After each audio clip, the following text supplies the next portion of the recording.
Monitorización de la oxigenación cerebral en pacientes con lesión cerebral aguda. Cuando ocurre una lesión cerebral aguda, el problema no es solo el daño inicial. Lo que realmente determina el pronóstico es lo que pasa después. La lesión cerebral aguda desencadena una cascada de daño secundario. El metabolismo cerebral se altera, el aporte de oxígeno disminuye y al mismo tiempo el cerebro consume más oxígeno. Este desequilibrio favorece la hipoxia cerebral, empeora el daño inicial y se asocia a peores desenlaces clínicos. Por eso, monitorizar la oxigenación cerebral es clave. Nos permite entender mejor la disfunción cerebral y detectar a tiempo estos procesos antes de que el daño sea irreversible. Ahora bien, en la lesión cerebral aguda, la presión intracraneal sigue siendo la base del manejo médico. Controlar la PIC es fundamental, pero no siempre es suficiente. ¿Por qué? Porque la hipoxia cerebral puede existir incluso con una PIC normal. Un cerebro puede estar bien presurizado, pero mal oxigenado. Por eso, la monitorización del oxígeno cerebral ha ganado tanto relevancia porque nos permite detectar la hipoxia cerebral oculta, anticiparnos al daño secundario y optimizar el manejo del paciente crítico. Las recomendaciones del manejo de la lesión cerebral aguda ya no se basa en un solo parámetro. Los algoritmos clínicos actuales combinan la presión intracraneal y la oxigenación cerebral para optimizar el tratamiento. Este enfoque permite un manejo más individualizado, anticiparse al daño secundario y reducir los eventos hipóxicos cerebrales. El impacto es especialmente importante en pacientes con traumatismo cráneoencefálico, donde cada episodio de hipoxia puede marcar la diferencia en el pronóstico. Fisiopatología de la oxigenación cerebral. El cerebro es un órgano aeróbico. Sin oxígeno suficiente simplemente no puede funcionar. Pero la oxigenación cerebral no depende de un solo número, depende del equilibrio entre cuánto oxígeno llega y cuánto oxígeno se consume. Este equilibrio está directamente relacionado con el flujo sanguíneo cerebral y con la diferencia entre el oxígeno arterial y el venoso. Por eso, cuando hablamos de oxigenación cerebral, no estamos midiendo solo aporte total, sino cuánta cantidad de oxígeno realmente está siendo extraída y utilizada por el cerebro. Factores que determinan el contenido de oxígeno arterial. El aporte de oxígeno al cerebro depende principalmente de tres factores: la hemoglobina, la saturación de oxígeno y en menor proporción la presión arterial de oxígeno. Cuando existe hipoxemia sistémica, el cerebro puede entrar en hipoxia, especialmente si la reserva cerebrovascular está alterada. Por eso, en pacientes seleccionados, optimizar la hemoglobina puede marcar la diferencia mejorando la oxigenación cerebral y reduciendo el riesgo de un daño secundario. Flujo sanguíneo cerebral y consumo de oxígeno. El cerebro recibe oxígeno gracias principalmente al flujo sanguíneo cerebral.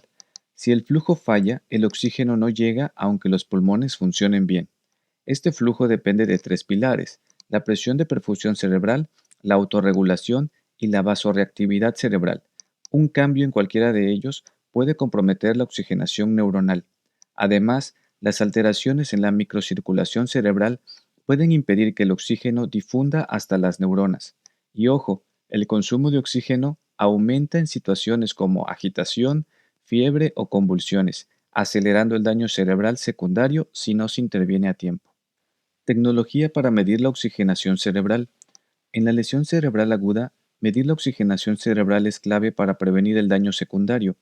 Hoy contamos con distintas tecnologías: la saturación venosa yugular, que evalúa la oxigenación cerebral de forma global; la espectroscopía de infrarrojo cercano, un método no invasivo que estima la oxigenación cerebral; y la presión parcial de oxígeno en tejido cerebral, considerada la técnica más fiable en pacientes con lesión cerebral aguda. Cada método aporta información distinta, pero juntos nos ayudan a tomar mejores decisiones clínicas en el paciente neurocrítico. Cuando hablamos de monitorización avanzada de la oxigenación cerebral, la presión parcial de oxígeno en tejido cerebral es el estándar más aceptado en pacientes con lesión cerebral aguda grave. Esta técnica mide la oxigenación a nivel intersticial, mostrando el equilibrio real entre el aporte capilar de oxígeno y el consumo celular cerebral. Utiliza catéteres especializados, como LICOX y Neurovent, que se colocan en la zona de penumbra cerebral, donde el riesgo de daño secundario es mayor. Su correcta colocación se confirma con neuroimagen y una prueba de oxígeno con FiO2 al 100% durante 5 minutos. Su rango de seguridad y umbral clínico, pues es una técnica invasiva pero relativamente segura. La tasa de hemorragia intracraneal es baja y raramente requiere cirugía. Una presión parcial de oxígeno en tejido cerebral menor de 20 milímetros de mercurio se considera un umbral crítico que indica necesidad de intervención, especialmente en traumatismo craneoencefálico grave. Evidencia clínica en oxigenación cerebral. En el traumatismo craneoencefálico, la oxigenación cerebral importa. La evidencia muestra que niveles bajos de presión parcial de oxígeno en tejido cerebral se asocian a mayor daño cerebral y peor pronóstico. Diversos estudios observacionales han confirmado esta relación, pero uno de los más relevantes es el ensayo BOS-2 en traumatismo craneoencefálico grave. Este estudio comparó el manejo tradicional basado solo en la presión intracraneal contra un enfoque combinado de presión intracraneal más presión parcial de oxígeno en tejido cerebral en 119 pacientes. Los resultados, una reducción del 66% del tiempo en hipoxia cerebral y una disminución del 72% en la profundidad de la hipoxia. Además, la monitorización combinada fue segura, factible y mostró una tendencia a mejores resultados neurológicos, aunque sin significancia estadística. Todo apunta a que monitorizar oxígeno cerebral puede cambiar el enfoque del manejo del traumatismo craneoencefálico. La evidencia sigue avanzando. Actualmente hay ensayos clínicos que están evaluando el verdadero impacto de la oxigenación cerebral guiada por la presión parcial de oxígeno cerebral. Los estudios BOS-3 y Bonanza analizan si este enfoque mejora el resultado neurológico medido con la escala GOS-E. Por otro lado, el ensayo francés OXY-TC evalúa cómo esta estrategia impacta directamente en la lesión cerebral observada por neuroimagen. Estos estudios serán clave para definir el futuro del manejo del paciente con lesión cerebral aguda. En el manejo actual de la lesión cerebral aguda, la presión intracraneal sigue siendo clave, pero cuando el tratamiento de la presión intracraneal supera el nivel 1, el enfoque debe ampliarse.